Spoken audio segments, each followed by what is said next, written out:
केंद्रीय सहकारिता राज्य मंत्री कृष्णपाल गुर्जर ने सोमवार को पलवल के नेताजी सुभाष चंद्र बोस स्टेडियम में आयोजित जिला स्तरीय गणतंत्र दिवस समारोह में ध्वजारोहण किया और भव्य मार्च पास्ट की सलामी ली।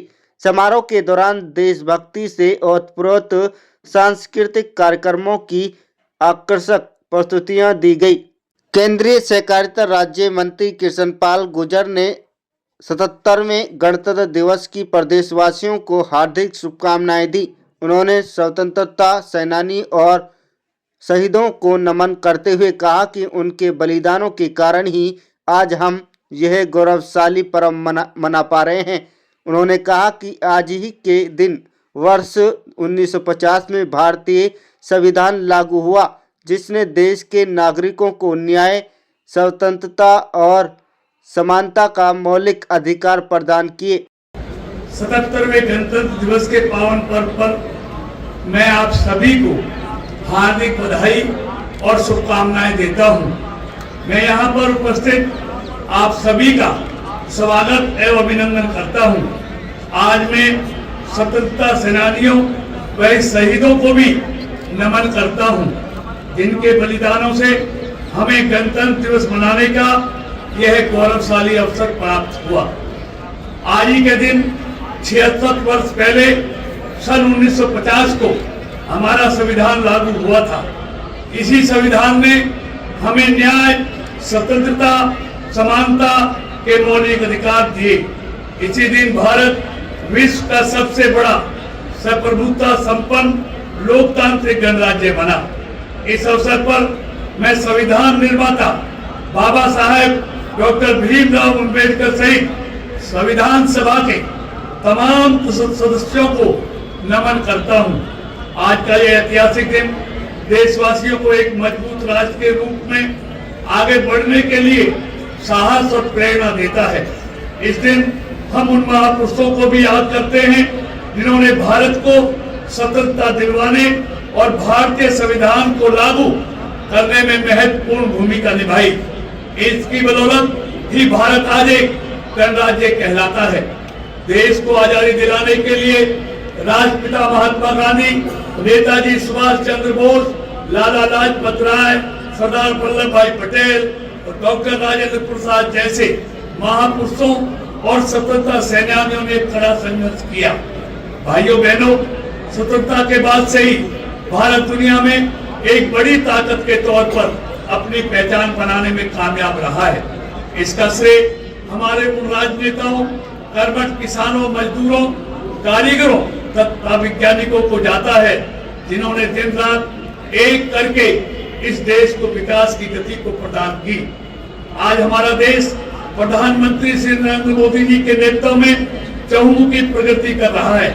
आज देश ने मिसाइलें ही नहीं बनाई, बल्कि चंद्रयान, सूर्ययान और मंगलयान जैसे मिशन भी सफलतापूर्वक संचालित किए हैं। भारत चंद्रमा के दक्षिण ध्रुव पर चंद्रयान 3 उतारने वाला दुनिया का पहला देश बन गया है। देश की प्रगति के इस सफर में हरियाणा की भी महत्वपूर्ण योगदान है। मुझे यह कहते हुए गर्व है कि हरियाणा ने भी प्रदेश के सामाजिक आर्थिक विकास को नए आयाम प्रदान किए हैं।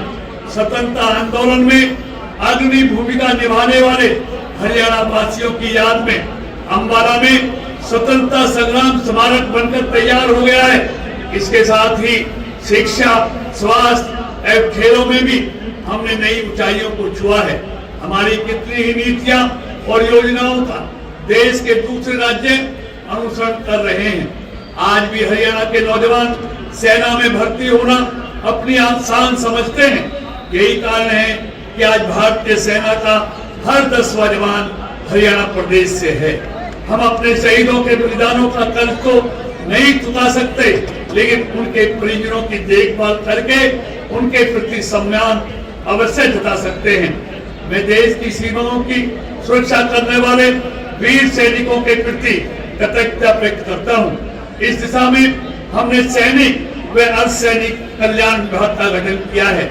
युद्ध के दौरान शहीद हुए हरियाणा के सैनिकों और अर्धसैनिक बलों के जवानों तथा अग्निवीरों की अनुग्रह राशि 1 करोड़ रुपए कर दी गई है। अग्निवीरों के लिए सीधी भर्ती में 10% आरक्षण का प्रावधान किया गया है। इसके अलावा 1984 के दंगा पीड़ितों के आश्रितों को सरकारी नौकरियां देने की प्रक्रिया शुरू कर दी गई है। अब तक शहीदों के 418 आश्रितों को अनुकंपा के आधार पर नौकरियां प्रदान की गई हैं। भाइयों बहनों, सुशासन से सेवा के संकल्प के साथ जन सेवा का दायित्व संभालने वाली वर्तमान सरकार ने प्रधानमंत्री श्री नरेंद्र मोदी जी के सबका साथ सबका विकास और हरियाणवी एक के मूल मंत्र पर चलते हुए समस्त हरियाणा और प्रत्येक हरियाणा की तरक्की और उत्थान की दिशा में निरंतर कार्य किया है। हमारा प्रदेश हरियाणा सद्भाव, सौहार्द, समान विकास, समरसता के साथ साथ उन बदलावों का साक्षी रहा है जिनसे हर आदमी का जीवन सरल, सुगम और सुरक्षित हुआ है। जनसेवा और जनता के बीच दीवार बन चुकी व्यवस्था को न केवल बदलने का काम किया है, बल्कि ऐसी व्यवस्था देने का प्रयास किया है जिसमें जनमन को योजनाओं और सेवाओं का लाभ सरल तरीके से प्राप्त हुआ है। देश की आजादी से लेकर लंबे समय तक गरीब कल्याण की बातें तो की जाती रही, लेकिन उनका लाभ पात्र व्यक्ति तक नहीं पहुंच पाया। पंडित दीनदयाल उपाध्याय जी के अंत्योदय के दर्शन के अनुरूप प्रदेश के सभी परिवारों का पहचान पत्र बनाया गया है, जिससे पात्र परिवारों को घर बैठे ही सरकारी योजनाओं का लाभ देना सुनिश्चित किया गया है। आज जनता और सरकार का सीधा संपर्क है। हमने प्रशासन में मानव हस्तक्षेप को न्यूनतम करने के लिए IT का बड़े पैमाने पर सफल प्रयोग किया है।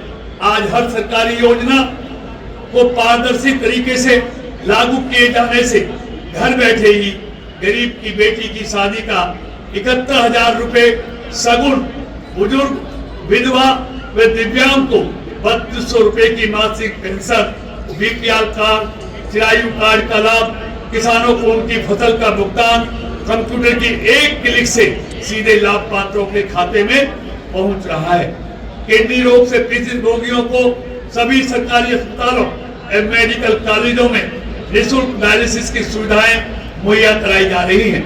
आयुष्मान भारत चिरायु योजना के तहत 70 साल से अधिक बुजुर्गों को 5 लाख रुपए तक का स्वास्थ्य लाभ दिया जा रहा है। गरीब परिवारों के लिए आवागमन की सुविधा उपलब्ध कराने के लिए हैप्पी योजना शुरू की गई है, जिसके तहत हरियाणा रोडवेज की बसों में 1000 किलोमीटर तक की सालाना यात्रा निःशुल्क प्रदान की जा रही है। हर गरीब के सिर पर छत मुहैया करवाने के लिए प्रधानमंत्री आवास ग्रामीण तो शहरी योजना तहत 98,860 मकान दिए हैं, जबकि 49,670 मकान निर्माणाधीन है। मुख्यमंत्री आवास शहरी योजना के तहत 14 शहरों में 15,256 गरीब परिवारों को एक मरले के प्लॉट दिए जा चुके हैं। 16 शहरों में 15,251 प्लॉटों की बुकिंग प्रक्रिया पूर्ण की जा चुकी है। शीघ्र लाभार्थियों को प्लॉट ड्रा के माध्यम से दिए जाएंगे। मुख्यमंत्री आवास योजना ग्रामीण के तहत 2 चरणों में 50-100 वर्ग गज के 12,031 प्लॉट दिए गए हैं। हर गरीब को राशन मिलने में परेशानी न हो, इसके लिए राशन वितरण व्यवस्था को पारदर्शी बनाया गया है। गरीब परिवारों के बच्चों को प्राइवेट स्कूलों में पढ़ाने का सपना साकार करने के लिए चिराग योजना चलाई गई है। यही नहीं, कौशल रोजगार निगम के माध्यम से कर्मचारियों की भर्ती में भी गरीब परिवारों के युवाओं को प्राथमिकता दी जा रही है। इसके अलावा निगम के माध्यम से लगे कर्मचारियों की नौकरियां सुरक्षित करने का प्रावधान भी किया गया है। भाइयों बहनों, सरकार ने कृषि, उद्योग, व्यापार, रोजगार, शिक्षा, स्वास्थ्य सहित हर क्षेत्र में ई-गवर्नेंस के माध्यम से क्रांतिकारी बदलाव किए हैं। जिस प्रकार परिवार पहचान पत्र के डेटा से विभिन्न योजनाओं का लाभ लोगों को घर बैठे मिल रहा है, उसी प्रकार कृषि क्षेत्र में मेरी फसल मेरा ब्यौरा पोर्टल बनाकर किसान कल्याण की अनेक योजनाओं को इससे जोड़ा गया है। MSP पर सभी 24 फसलों को खरीदकर बिक्री की राशि सीधे 24 घंटे में किसानों के खाते में भेजी जा रही है। किसानों को 415 रुपए प्रति क्विंटल तक गन्ने का भाव दिया जा रहा है। मुख्यमंत्री खेती मजदूर जीवन सुरक्षा योजना के तहत 5 लाख रुपए तक की राशि प्रदान की जा रही है। इसके अलावा फसल खराबे का मुआवजा, भावांतर भरपाई की राशि, मेरा पानी मेरी विरासत, धान की सीधी हुई बिजाई को प्रोत्साहित राशि आदि इस पोर्टल के माध्यम से किसानों के खाते में भेजी जाती है।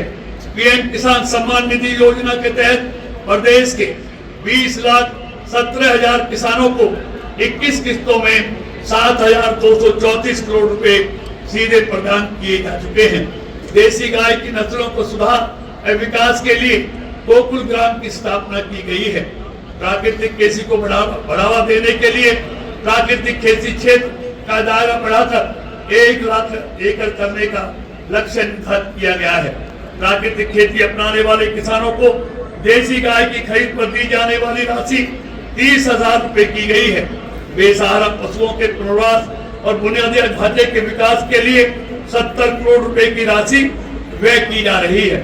मुख्यमंत्री दुग्ध उत्पादन प्रोत्साहन योजना के तहत सहकारी दुग्ध समितियों के दुग्ध उत्पादकों को 68.75 करोड़ रुपए की राशि प्रदान की जा चुकी है।